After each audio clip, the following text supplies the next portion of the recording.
Hello all, welcome back to another new video of learn with Bhavna. हमारे 8 questions complete हो गए MSO 004 के। अब हम स्टार्ट करने जा रहे हैं क्वेश्चन 9। अगर आपने प्रीवियस वीडियोस नहीं देखे तो मैंने सारी एक फोल्डर में डाल दी with the name of MSO 004। आपको वीडियो के एंड में उस फोल्डर का लिंक मिल जाएगा, तो आप जाके देख सकते हो बाकी सारे क्वेश्चंस भी, क्योंकि सभी क्वेश्चंस बहुत ज़्यादा हेल्पफुल है और मैंने वन प्लेस में डाल दी ताकि आपकी कोई भी वीडियो मिस ना हो। एज वेल एज ऊपर आपको आई बटन में लिंक मिल रहा होगा इम्पॉर्टेंट टिप्स की वीडियो, क्योंकि मेरे पास बहुत ज़्यादा कमेंट्स आ रही है कि मैम हमें कैसे आंसर अटेम्प्ट करने हैं, हमें कितने वर्ड्स लिखने हैं, कितनी आंसर शीट की बुकलेट आएगी। इट मीन्स आप लोग ने वो इम्पॉर्टेंट टिप्स वाली वीडियो नहीं देखी है। It is much more than कि कितने कैसे आंसर शीट आएगी, कैसे क्या होगा। वो वीडियो उससे भी ज़्यादा इम्पॉर्टेंट है। उसमें आपको पता चल जाएगा कि जितने भी अभी आपके अंदर एंग्जाइटी और आप ज़्यादा टेंशन में आए हो ना, वो सारी आपकी टेंशन वो वाली वीडियो देख के मिट जाएगी। तो मैं इसलिए बार बार मेंशन कर रही हूँ कि वो वीडियो ज़रूर देखिए। ओके, चलो स्टार्ट करें क्वेश्चन 9। तो क्वेश्चन 9 में हमें बताना कि कैसे सेकुलरिज्म का जो कॉन्सेप्ट है वो इंडिया में कैसा है, एंड इंडिया का सेकुलरिज्म वेस्ट के सेकुलरिज्म से कैसे डिफरेंट है। तो वेस्ट एंड इंडिया का हमें डिफ्रेंसिएशन बताना है सेकुलरिज्म के बेसिस पे। सेकुलरिज्म का क्या कॉन्सेप्ट है उसके बेसिस पे हमें डिफरेंस इस आंसर में बताना है, राइट। जब हम बात करते हैं, फर्स्ट आपका पैराग्राफ रहेगा इंट्रोडक्शन का। आपको बताना कि कैसे सेकुलरिज्म एक सोशो पॉलिटिकल कॉन्सेप्ट है, राइट। ये सोशली मतलब कि सोशली भी और पॉलिटिकली भी ये कॉन्सेप्ट हर किसी सोसाइटी के अंदर बेस्ड है, जहाँ पे हम इसको सेपरेशन करते हैं रिलीजन से फ्रॉम स्टेट, ताकि जितने भी रिलीजन्स है एक कंट्री के अंदर, इधर दैट इज़ इंडिया और वेस्ट, जितने भी डिफरेंट रिलीजन के लोग हैं उनके लिए एक न्यूट्रल पर्सपेक्टिव रहे, स्टेट उनके लिए न्यूट्रल रहे। जितने भी लॉज रेगुलेशन आ रहे हैं सभी रिलीजन्स को मद्देनज़र रखते हुए सारी चीज़ें एक कंट्री में, एक स्टेट में लाइक डिसीजंस ले जाएं, और हर एक इंडिविजुअल के राइट को, ताकि वो कोई भी रिलीजन फ्रीली प्रैक्टिस कर सके, उसके बारे में सेकुलरिज्म बात करता है। जब हम बात करते हैं सेकुलरिज्म प्रैक्टिस करने की, वेदर दैट इज़ इंडिया और whether that is different state, तो हम देखते हैं कि एक बहुत बड़ा डिफरेंस देखने को मिलता है कि सेकुलरिज्म कैसे फंक्शन कर रहा है इंडिया में और वहीं पे सेकुलरिज्म कैसे फंक्शन कर रहा है वेस्ट में। तो एक डिफरेंस देखने को मिलता है, और उसी इन्हीं डिफरेंसेस को अभी हम इस अपने आंसर में जानेंगे। तो फर्स्ट आ जाता है कंसेप्चुअल फ्रेमवर्क। अगेन मैंने एक काइंड ऑफ, जब आप अपने आंसर में ये लिखोगे ना तो आप टेबल बनाओगे, इनके बीच में लाइंस आप ड्रॉ करोगे। मैंने लाइंस नहीं ड्रॉ की हैं, मैंने जस्ट डायरेक्टली ऐसे लिख दिया विद स्पेस, बट आपको एक डिफरेंस देखने को मिल जाएगा, राइट। जब हम बात करते हैं इंडियन सेकुलरिज्म की, तो डेफिनेशन देख लेते हैं। तो इंडियन सेकुलरिज्म में क्या है, इक्वल रिस्पेक्ट है और रिकॉग्निशन है हर रिलीजन के with in the state, right. जो स्टेट है, हमारी गवर्नमेंट है, वो इक्वली सभी रिलीजन्स को रिकॉग्नाइज करती है और सभी को इक्वल रिस्पेक्ट प्रोवाइड करती है। वहीं पे जब हम वेस्ट की बात करते हैं तो वहाँ पे चर्च को, दैट इज रिलीजन को स्टेट से, गवर्नमेंट से डिफरेंट मतलब कि अलग सेपरेट होके देखा जाता है। चर्च के अपने रूल्स रेगुलेशंस वगैरह हैं और वहीं पे स्टेट के अपने अलग रूल्स रेगुलेशन है। तो ये दोनों स्टेट एंड चर्च अपने आप में नहीं आते, मतलब कि वो मिक्स नहीं होते, दोनों अलग एंटिटीज़ हैं, दोनों अलग से व्हाट वी से, दोनों अलग अपनी अलग एक पहचान है दोनों की, और वो दोनों एक दूसरे के साथ मर्ज नहीं होते, दोनों एक दूसरे के ऊपर कोई भी पाबंदी नहीं है, राइट। वेस्ट में ना अप्रोच क्या है, Indian secularism pluralistic and accommodative approach follow करता है। मतलब कि प्लूरलिस्टिक क्या है, मतलब कि मोर देन वन, वो वाली अप्रोच रिलीजन में देखी जाती है और सब एक साथ आ रहे हैं, सब रिलीजन एक साथ अकोमोडेट हो रहे हैं, वो इंडियन सेकुलरिज्म में देखा जाता है। वहीं पे जब हम वेस्टर्न सेकुलरिज्म की बात करते हैं तब हम देखते हैं कि एक सेपरेशन है। किसका सेपरेशन, चर्च का, रिलीजन का स्टेट से एक सेपरेशन है और एक्सक्लूसिव है, मतलब कि रिलीजन की जो अपने राइट्स है वहाँ पे वेस्ट में, जो भी रिलीजन के राइट्स है, जो भी रिलीजन के थिंकिंग है, तो वो एक्सक्लूसिव है, वो किसी के ऊपर पाबंदी नहीं डालते हैं, राइट। तो ये बहुत बड़े आप देख रहे हो कि कितना वास्ट डिफरेंसेस हैं सेकुलरिज्म की जब हम बात करते हैं इंडिया में और वेस्ट में। हमारे थर्ड पॉइंट आ जाता है गोल। इंडियन सेकुलरिज्म प्रमोट कर रहा है कि रिलीजियस हार्मनी होनी चाहिए और डाइवर्सिटी प्रोटेक्ट होनी चाहिए with in the Indian context. वहीं पे वेस्टर्न सेकुलरिज्म बात करता है इंडिविजुअल फ्रीडम की, मतलब कि हर एक इंडिविजुअल को फ्रीडम है, अगर वो रिलीजन ना भी फॉलो करना चाहे तो कोई भी पाबंदी या कोई भी मतलब उनको in a box in a statement confine करने की वेस्टर्न सेकुलरिज्म बात नहीं करता है। ओके तो ये हमारा एक डिफ्रेंसिएशन देखने को मिली। अब बात करते हैं कि जो इंडियन सेकुलरिज्म है वो कैसे प्लूरलिज्म और अकोमोडेशन जैसे नोशंस को इन्फ्लुएंस करता है, उनको लेके आता है विद इन इंडियन सेकुलरिज्म। देखो जब हम बात करते हैं प्लूरलिस्टिक अप्रोच की तो हम बात करें कि जितने भी रिलीजन्स हैं राइट, उन सबको रिस्पेक्ट देने की, उन सबको विद इन इंडिया अकोमोडेशन देने की, उनको एक प्लेस देने की, राइट। तो ये इंडियन सेकुलरिज्म बात कर रहा है, वो बात कर रहा है कि हमें डिफरेंट रिलीजन से हमें अलग नहीं होना है, बल्कि हमें उनको भी लेके आना है और सभी रिलीजन्स को इक्वल रिस्पेक्ट इक्वल प्लेस मिलना चाहिए विद इन इंडियन सोसाइटी। अभी जो मॉडल है ये इंडियन हिस्ट्री और कल्चरल डाइवर्सिटी में बसा हुआ है, जहाँ पे मल्टीपल रिलीजन्स शुरू से देखने को मिले थे, चाहे वो हिंदुइज्म हो, इस्लाम हो, क्रिश्चियनिटी हो, सिखिज्म हो, बुद्धिज्म हो, सबको। बुद्धिज्म भी तो बाहर से ही आया था, राइट। तो जब मॉन्क्स आ रहे थे उनको भी इंडिया ने प्लेस दिया था कि okay you can come, you can live peacefully. India में कोई भी डिस्क्रिमिनेशन नहीं है किसी के भी रिलीजन थॉट से, रिलीजन धाराओं के ऊपर, राइट। तो इंडिया क्या है, सबको इक्वल एक प्लेस इक्वल रिस्पेक्ट देता है और रिलीजन के बेसिस पे डिफरेंशिएशन नहीं होती है। अब फीचर्स की बात कर लेते हैं। देखो equal treatment to all religions, हर एक रिलीजन को इक्वल ट्रीटमेंट मिलती है और हर रिलीजन की जितनी भी प्रॉब्लम है, इश्यूज हैं, उनको रिकॉग्नाइज करके सपोर्ट किया जाता है इक्वली। फॉर एग्जांपल जब हम इंडियन गवर्नमेंट की बात करते हैं तो वो डिफरेंट फाइनेंशियल एड प्रोवाइड करती है रिलीजन फेस्टिवल्स के लिए, जहाँ पे डिफरेंट कम्युनिटीज़ एक साथ आती हैं और टेम्पल हो गए, मॉस्क हो गए, चर्चेस हो गए, वहाँ पे अपना जो भी रिलीजियस प्रैक्टिसेस है, जो भी रिलीजियस फंक्शंस हैं, उनको फॉलो करती हैं और इन्जॉय करते हैं, राइट। सेकेंड पॉइंट आ जाता है पॉजिटिव इंटरवेंशन। अब जैसे वेस्टर्न सेक्युलरिज्म की हम बात करते हैं, जहाँ पे स्टेट इंटरफेरेंस में वो एक काइंड ऑफ होल्ड या लिमिट लगा देते हैं रिलीजियस मैटर्स पे, वहीं पे इंडियन सेकुलरिज्म स्टेट को इंटरवेन करने देता है, स्टेट रूल्स रेगुलेशन बना सकते हैं वो, मतलब कि जो उनका से है रिलीजन में, स्टेट का, गवर्नमेंट का, वो इंडियन सेकुलरिज्म में देखा जाता है, जहाँ पे जितने भी रिलीजियस प्रैक्टिसेस हैं वहाँ पे सोशल जस्टिस हो, मतलब कि कोई किसी की भी प्रैक्टिसेस में लाइक इशू क्रिएट ना करे, ये हमारी गवर्नमेंट स्टेट देखती है। जो कि वेस्ट में ये चीज़ से मतलब कि स्टेट का इंटरवेंशन नहीं होता है इन द रिलीजियस एक्टिविटीज़ या कोई भी रिलीजियस फंक्शन है वहाँ पे, राइट। तो इंडिया में स्टेट क्या है, सोशल जस्टिस इंश्योर करती है, वो देखती है कि सभी को इक्वालिटी, इक्वली वो अपना रिलीजन फॉलो कर रहे हैं, ऐसा ना हो कि कोई रिलीजन किसी के ऊपर हावी हो रहा है।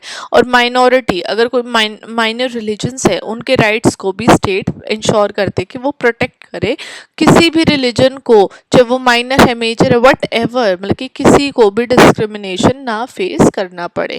फॉर एग्जाम्पल जब हम इंडियन गवर्नमेंट की बात करते तो उन्होंने विडो सती तो आप सबको होगा, जब कोई भी लाइक किसी का हस्बैंड अगर चला जाता है तो फीमेल को भी क्या है साथ में जला देते थे पहले के टाइम पे, तो उसको सती बोलते थे। तो इंडियन गवर्नमेंट ने जो सती वाली जो चीज़ थी, प्रैक्टिस थी, उसको ख़त्म कर दिया था।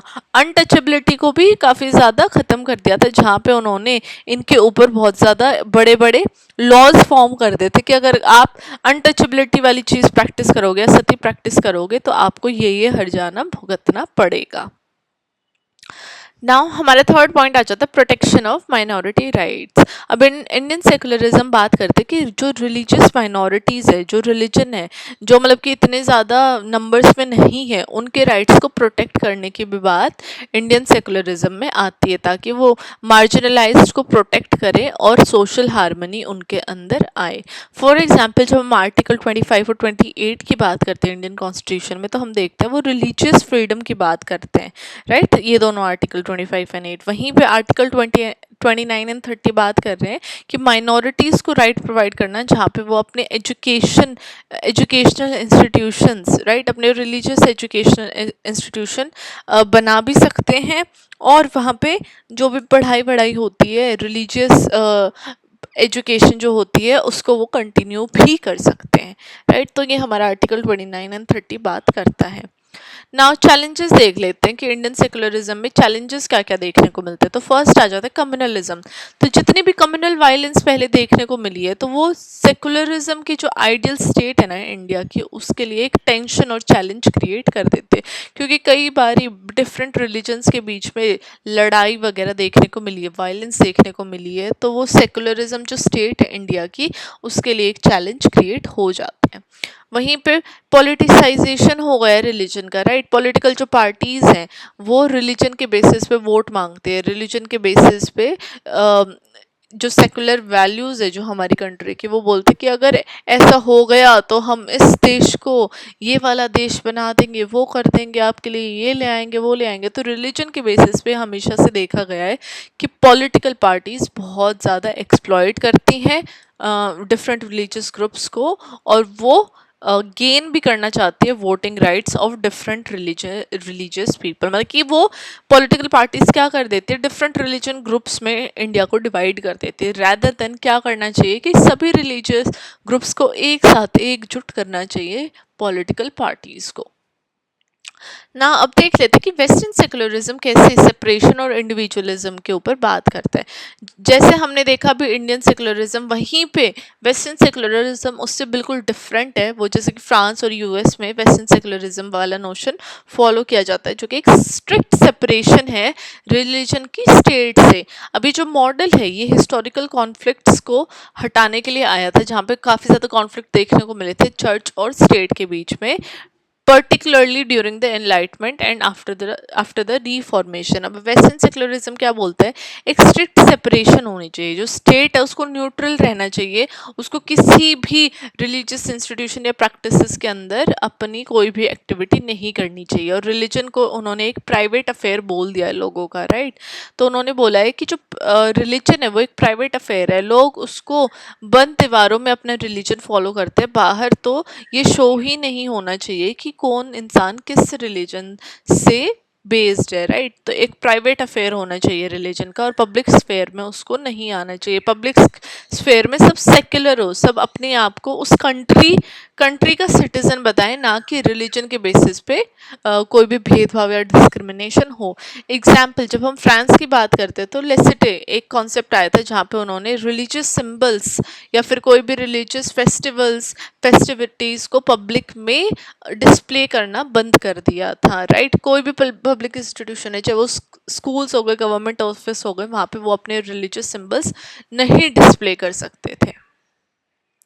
नाउ सेकंड आ जाता है फोकस ऑन इंडिविजुअल राइट्स। अब वेस्टर्न सेकुलरिज्म बात करता है कि इंडिविजुअल राइट के बारे में बात करो, फ्रीडम के बारे में बात करो, फ्रीडम होना चाहिए, रिलीजन के बेसिस पे कोई भी फोर्स या इन्फ्लुएंस नहीं होना चाहिए, स्टेट का भी और रिलीजियस इंस्टीट्यूशन का भी। जब हम बात करते हैं एज एग्जाम्पल के तौर पे, तो यूएस ने एक फर्स्ट अमेंडमेंट लेके आए थे, जहाँ पे उन्होंने फ्री कर दिया था रिलीजन के एक्सरसाइज से, और नॉन एस्टेब्लिशमेंट ऑफ रिलीजन ला दिया था स्टेट के अंदर। मतलब कि अगर आपको अपना रिलीजन फॉलो करना है तो आप अपने घर के अंदर फॉलो करो, या फिर जो रिलीजियस इंस्टीट्यूशंस हैं, मतलब चर्च हैं, टेम्पल्स है, गुरुद्वारे, वहाँ पे फॉलो करो। पब्लिकली आप सब सिटीजन बन के रहें इंडिया, वो यूएस के, सॉरी। तो ये फोकस किया था उन्होंने इंडिविजुअल राइट्स के ऊपर। थर्ड पॉइंट आ जाता है नो पॉजिटिव इंटरवेंशन। अब स्टेट क्या है, को किसी भी तरीके के इंटरफेरेंस करना अवॉइड करती है रिलीजियस मैटर्स में, चाहे वो डिस्क्रिमिनेटरी प्रैक्टिस हो या फिर वो कुछ भी गलत भी हो रहा है, किसी के साथ डिस्क्रिमिनेशन भी हो रहा है, उसमें भी जो स्टेट है वो अपना इंटरवेंशन नहीं करती है, वो रिलीजन वाले कॉन्सेप्ट से दूर ही रहते हैं। फॉर एग्जांपल, जब हम बात यूएस की करते हैं तो वो किसी भी रिलीजियस प्रैक्टिसेस के अंदर कुछ भी अपना इंटरवेंशन नहीं करती है, अनलेस कोई भी किसी ने भी कोई भी लॉ वायलेट किया है, राइट, किसी ने कोई भी क्राइम कंडक्ट किया या फिर कुछ भी कॉन्स्टिट्यूशनल राइट है उसकी इसको एक्सप्लॉइट किया है, अनटिल लेस कोई भी वहाँ पे यूएस में स्टेट का कोई भी इंटरवेंशन, गवर्नमेंट का कोई भी इंटरवेंशन नहीं होता है इन द रिलीजियस प्रैक्टिसेस। अब देखो, वेस्टर्न सेकुलरिज्म के भी काफ़ी सारे चैलेंजेस देखने को मिले। फर्स्ट आ जाता है रिलीजियस इंटॉलरेंस। तो एक स्ट्रिक्ट सेपरेशन देखने को मिली, जहाँ पे मार्जिनलाइजेशन या एक्सक्लूजन हो गया था रिलीजियस माइनॉरिटीज़ का पब्लिक स्फेयर में, और वहीं पे काफ़ी सारी डिबेट भी देखने को मिली रिलीजियस सिंबल्स में, क्योंकि जो कंट्री है लाइक फ्रांस, तो उन्होंने रिलीजियस सिंबल्स को बैन कर दिया था। हिजाब, जैसे हिजाब, अगर आपको कोई फीमेल हिजाब पहने हुए दिखेगी then you will make an idea कि okay she is a Muslim, right. तो फ्रांस ने हिजाब कॉन्सेप्ट को भी बैन कर दिया था। पब्लिक इंस्टीट्यूशंस में पब्लिकली कोई भी हिजाब पहना अलाउड नहीं था, जिसकी वजह से एक बहुत ज़्यादा डिबेट, बहुत बड़ी डिबेट छिड़ी थी विद इन फ्रांस, जहाँ पे कि वेमेन ने राइट किया था, मुस्लिम वेमेन ने, कि ये तो हमारा राइट है, ये तो हमारा हक है, ये तो हम पहन सकते हैं। तो ये भी डिबेट देखने को मिली थी, चैलेंजेस देखने को मिले थे। अब देखो, हम अब एक कंपैरेटिव एनालिसिस मैंने कर दिया है लास्ट में इंडियन और वेस्टर्न सेकुलरिज्म में, जहाँ पे स्टेट का रोल इंडियन सेकुलरिज्म में पॉजिटिव देखा गया है इन रिलीजियस मैटर्स में, वहीं पे वेस्टर्न सेकुलरिज्म में स्टेट का रोल न्यूट्रल रहा है और स्टेट का रोल नॉन इंटरफेरेंस, बल्कि वो इंटरफेरेंस नहीं करते इन द रिलीजियस मैटर्स। और पब्लिक स्फेयर में इंडियन सेकुलरिज्म क्या करता है, वो रिलीजियस सिंबल्स और प्रैक्टिसेस को अपने डेली लाइफ में लेके आते हैं, डेली लाइफ में वो अपने रिलीजियस सिंबल्स प्रैक्टिस कर रहे हैं। वहीं पे वेस्टर्न सेकुलरिज्म के अंदर रिलीजियस सिंबल्स और प्रैक्टिसेस वो पब्लिकली नहीं कर सकते, सिर्फ प्राइवेट स्फेयर में कर सकते हैं। और इंडियन सेकुलरिज्म का फोकस रहता है कम्युनिटी राइट्स के ऊपर, रिलीजियस हार्मनी के ऊपर। वहीं पे वेस्टर्न सेकुलरिज्म बात करता है individual rights and religious neutrality, मतलब कि वो न्यूट्रल रहे रिलीजियस मैटर में, किसी को भी फेवर ना करें या फिर किसी भी अनटिल कोई लॉ, अगर कोई भी लॉ फॉलो नहीं कर रहा है तभी वो इंटरवेन करते हैं, अदरवाइज कोई भी इंटरवेंशन देखने को नहीं मिलते, रिलीजियस न्यूट्रलिटी देखने को मिलती है। अब जो माइनॉरिटी प्रोटेक्शन है इंडियन सेकुलरिज्म में क्या है, वो स्ट्रॉन्ग एम्फोसिस डालते कि माइनॉरिटी के राइट्स प्रोटेक्ट होने चाहिए। और वहीं पे वेस्टर्न सेकुलरिज्म में अगेन एक लिमिटेड फोकस रहता है रिलीजियस माइनॉरिटीज़ के ऊपर। फॉर एग्जाम्पल, जब हम इंडियन सेकुलरिज्म की बात करते हैं तो इंडियन सेकुलरिज्म के अंदर इंडियन जो स्टेट है वो फाइनेंशियल सपोर्ट भी प्रोवाइड करते हैं रिलीजियस इंस्टीट्यूशंस के लिए, जहाँ पे उन्होंने अनटचेबिलिटी को ख़त्म किया, सती प्रैक्टिस जैसी जो प्रैक्टिसेस थी, जो रिलीजन की डीप रूट में बसी हुई थी, उन जैसी प्रैक्टिसेस को भी ख़त्म किया है। वहीं पे जब हम वेस्टर्न सेकुलरिज्म की बात करते हैं तो हम देखते हैं कि जितने भी रिलीजियस सिंबल है स्कूल्स में या फिर जो नॉन एस्टेब्लिशमेंट क्लॉज हैं उनको स्टेट ने ख़त्म किया है। ये आपको फ्रांस में देखने को मिला है, राइट। लास्ट में हमारे कंक्लूजन आ जाता है, तो जो कि लास्ट पैराग्राफ रहेगा आपका हर आंसर का। अब कंक्लूजन में मैंने बताया कि कैसे जितने भी डिफरेंसेस है सेकुलरिज्म में, जो कि इंडिया है या वेस्ट है, वो ये दिखाते हैं कि दोनों स्टेट्स के अंदर कितना ज़्यादा एक हिस्टोरिकल डिफरेंसेस आए हैं, कितना ज़्यादा कल्चरल डिफरेंसेस दोनों के बीच में।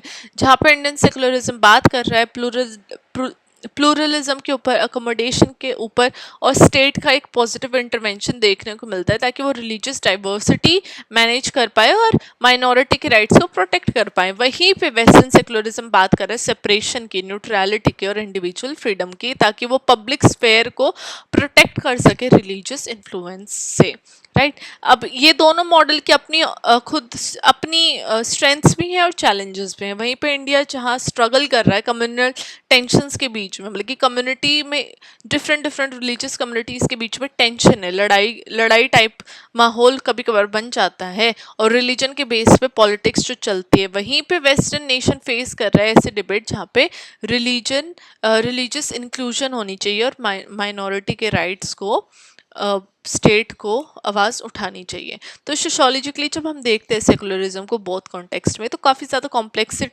कॉम्प्लेक्सिटीज़ भी हैं ताकि रिलीजन को मेंटेन किया जाए मॉडर्न और प्लूरलिस्टिक सोसाइटी में। तो ये हमारा आंसर था जहाँ पे हमने डिफ्रेंसिएशन किया इंडियन सेकुलरिज्म और वेस्ट सेकुलरिज्म के बीच में। आई होप आप लोगों को ये आंसर पसंद आया होगा। अगर आपको समझ में आया है आंसर, आपकी अंडरस्टैंडिंग बिल्ड हुई है रिगार्डिंग द क्वेश्चन, तो आपको पता है आपको क्या करना है। चैनल को सबसे पहले सब्सक्राइब करना है, कमेंट करना है कि आपको ये आंसर की एक्सप्लेनेशन कैसी लगी। अगर आपको कोई एक्सप्लेनेशन नहीं समझ में आ रहा है, अगर और कोई टॉपिक आपको इंपॉर्टेंट लग रहा है एग्जाम परस्पेक्टिव से, तो आप मुझे कमेंट करके बता सकते हैं। Okay, I will see you in the next video of question 10 MSO 004 very soon. Till then, study well, study hard and all the best for your exam.